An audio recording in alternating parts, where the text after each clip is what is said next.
Thokozani bogogo nomkhulu, yena uMakhosi uHlopha lona ishoba lezitha esigodlweni sengwemabalabala eThekwini. Sesiphinde sabuya siyabingelela kubona bonke, sibingelele kakhulu amathongo, sibingelele amadlozi, sibingelele yonke imimoya ebusayo kulomhlaba.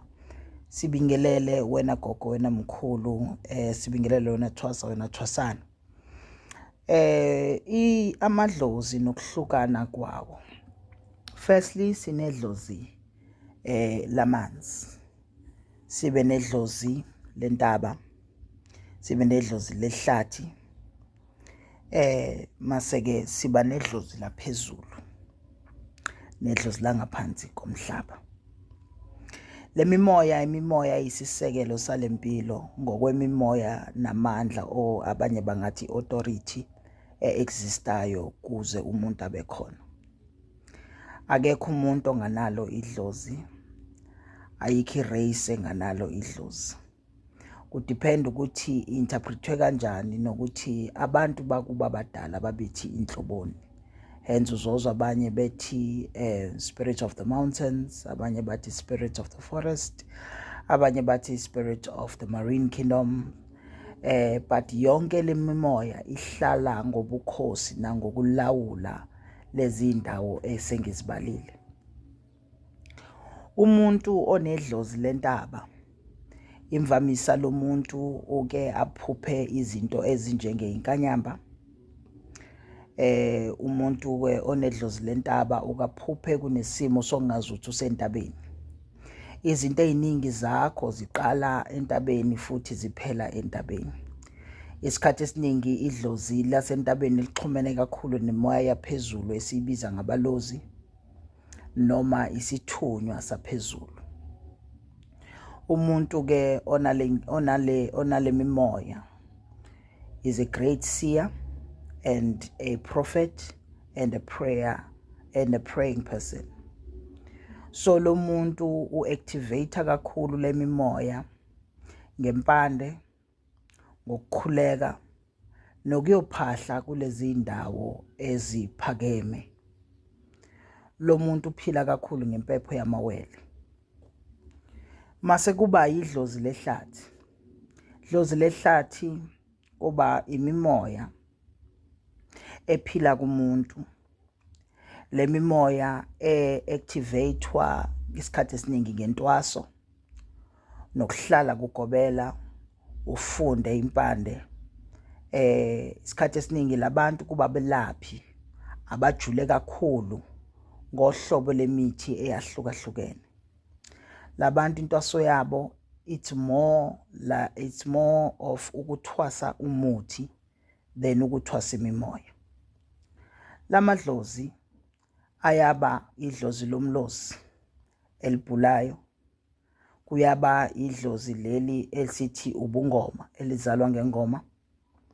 Leli dlozi liyathwaselwa, leli dlozi liphakanyiswa ngamagobongo abantu abadala, liphakanyiswe ngeimpepho ezahlukene, kuya ngokuthi eminye imimoya etholakala enyameni inhloboni.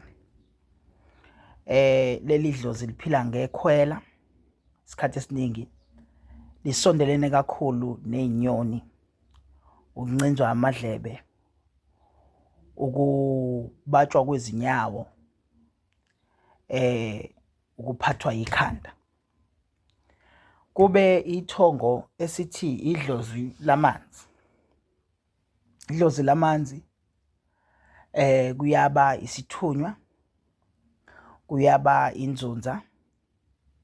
Lo muntu ke uphakamiselwa kakhulu endaweni yamanzi. Kuyaba futhi umndawo. Uphakanyiselwa kakhulu endaweni yamanzi nokwelapha kwakhe kucishe kufake izinto ezahlukene eziningi. Lo muntu uyaba inyanga, lo muntu uyaba umthandazi. Lo moya imimoya ehlanjululwayo engathwaselwa necessarily but ehlanjululwayo kakhulu.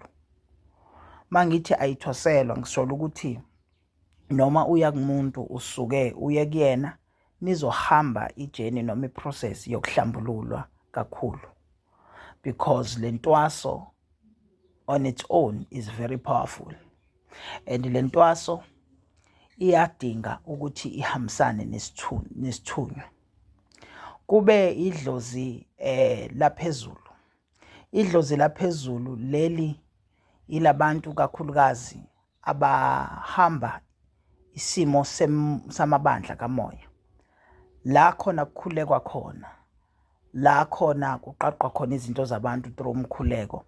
Labantu imvamisa asikho isidingo sokuthi bayothwasa, not unless kuphakame umlozi kakhulu. Kodwa makuphakame umoya wokukhuleka, you often take a journey nomuntu ongamazi entabeni ebusukulele, kubo yena okuxoxela indaba okumele uzikhulekele. Lo muntu simbona ngokuthi esontweni noma endlini yokukhonza abe umuntu oprofetayo kakhulu. Imoya ezenzakalela automatically ukuphakama nokuba namandla. Siyaqhubeka-ke mathongo, siqhubeke kanjalo. Please like and subscribe. Inamba yami iyatholakala. Feel free ukungithinta. Ama-dream interpretations asiwenzi, kodwa siyahlola futhi siyelapha. Shoba lezitha, siyabonga.